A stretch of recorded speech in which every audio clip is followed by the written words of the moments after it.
Albert Einstein भगवान को मानते थे, लेकिन दूसरी तरफ स्टीफन हॉकिंग भगवान के होने से इनकार करते थे, और दोनों ही जाने माने महान वैज्ञानिक हैं। एल्बर्ट आइंस्टाइन भगवान को इसीलिए मानने लगे क्योंकि उनके अनुसार जब लाइट यानी रोशनी हमसे अरबों साल पहले अस्तित्व में आ चुकी थी, तो हम जीव तो लगभग 3 लाख साल पहले ही अस्तित्व में आए हैं। फिर भी हमारी आंखें उस रोशनी से कैसे जुड़ी हैं जो हमसे 1-2 नहीं बल्कि अरबों साल पहले बन चुकी थी।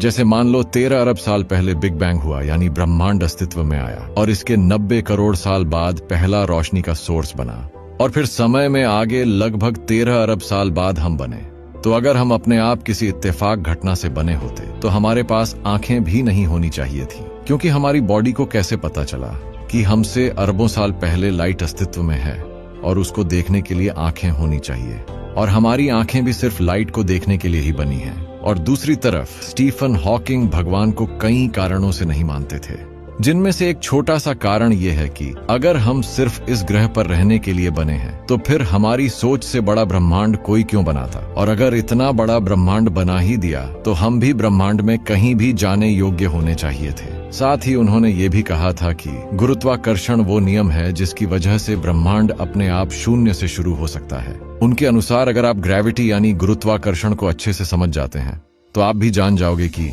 ये ब्रह्मांड खुद कैसे बन और चल सकता है।